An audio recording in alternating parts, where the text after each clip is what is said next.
You're entering the future-ready CNBC-TV18 eBix Cash Studio.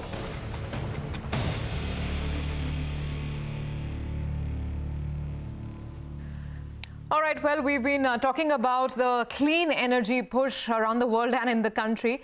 Thermax actually announced an order which is, somewhat in that direction. The company is looking at a Flue gas desulphurization systems project. The value of this order is about 830 crores from what I gathered. Ashish Bhandari, MD and CEO of Thermax, is joining in to tell us more about this. Ashish, good morning. Thanks for joining in. So this is for, I think, a private sector power player. Tell us, with this order, how much does power contribute to you? And I'm guessing this is sort of the clean air, filterization system, right?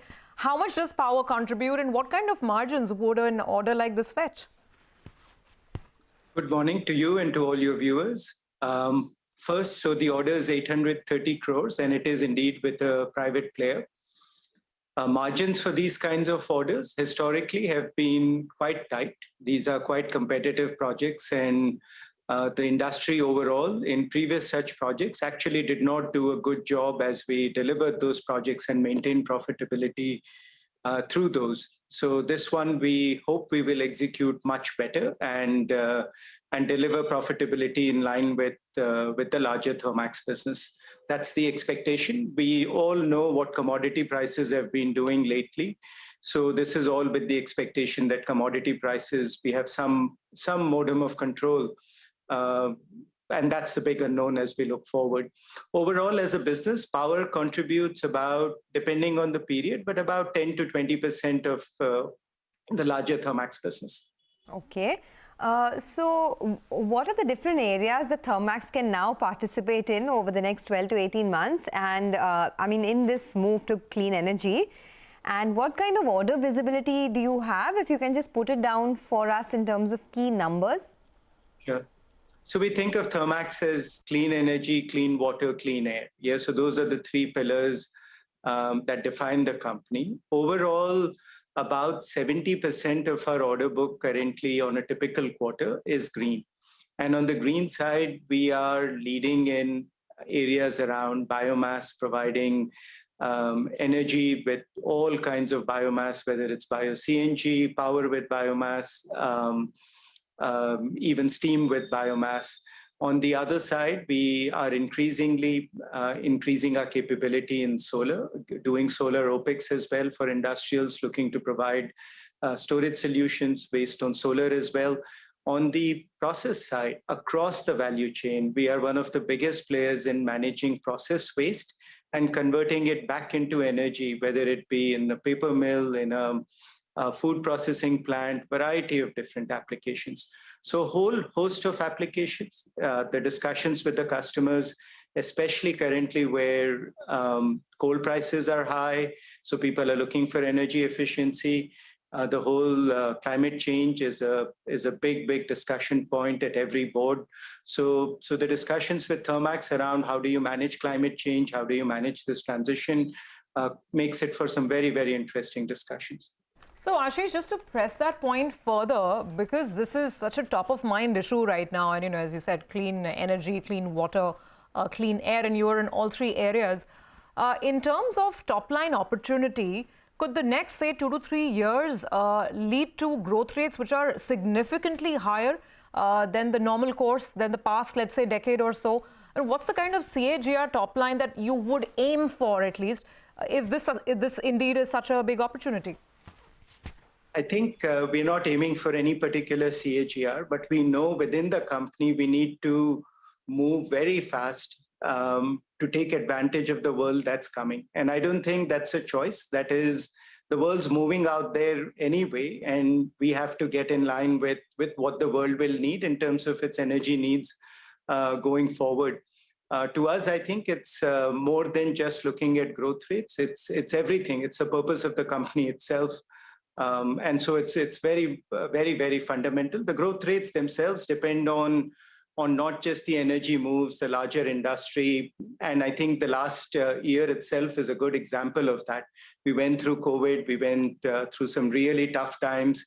came back out of it somewhat strong. But now it does feel like we have found in additional gear. And we have we are at a pace which is better than where we were pre-COVID. I think that's the best we can look at. But from a strategic, from a direction perspective, our focus on clean energy, that is fundamental to the company itself. Okay, all right. Well, all the best. Ashish, thanks a lot for joining us. Mehraboon, a quick comment. I mean, there is a clear transition that's happening in Thermax. I mean, a move to clean energy. Is this a stock that you would buy for the longer term? I think, as I said earlier, I think quite positive on the overall capital goods space. I do believe that capital expenditure is going to pick up going ahead. We also understand what the government's focus is. Clean energy could be definitely an important stream for Thermax going ahead. I think as far as the numbers which were recently around for Thermax, there was no complaints except that the margins have started coming under pressure. Management has been quite candid now to state that the margins could remain under pressure if the raw material cost doesn't come down. But on the whole, positive because the inflows are good. Now coming back to the stock of Thermax, I think at 1650, I think I would give it a valuation of around 30 times already on on 2024 because I have been tracking Thermax for quite some years. Earnings should be around 50-55 rupees, if my estimate is right, for 2024 at 1650, 30 times in the present market scenario, where people are becoming a little bit edgy here and there.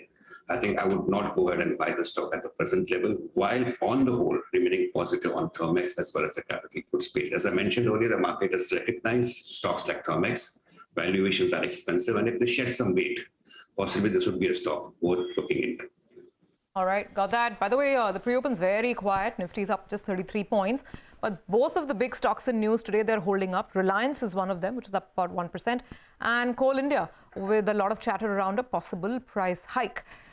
For now, let's focus on a big call that's coming in from Credit Suisse. And this is a call on the banking sector. Credit Suisse expects bank loan growth to be in double digits on the back of improving demand. This would be a big trigger, of course. Lata has all the details. Good morning, Lata. Yes, the call is coming from someone who is regarded very highly, the Credit Suisse banking expert, Ashish Gupta, and he says that, and he's extrapolating from the numbers we already have.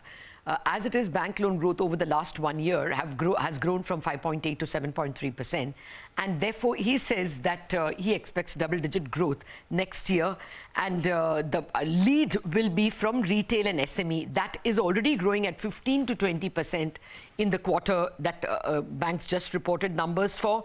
Of that 15 to 20%, 30% was accounted for by mortgages itself. And the demand is there for mortgages and retail loans.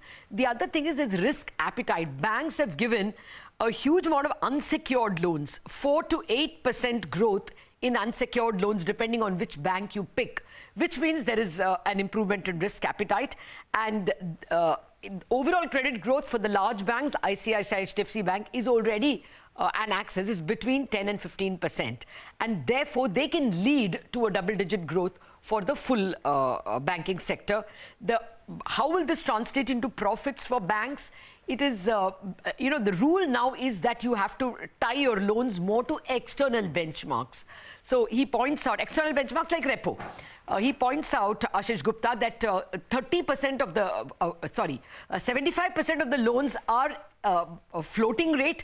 Of that, 30% are linked to benchmarks like repo. So the moment repo becomes like, say, 50% higher, which many economists are expecting in 2022, that will immediately lead to an 11,000 crore rise in the interest income of banks and a 4 to 12 basis point rise in their return on assets, ROA.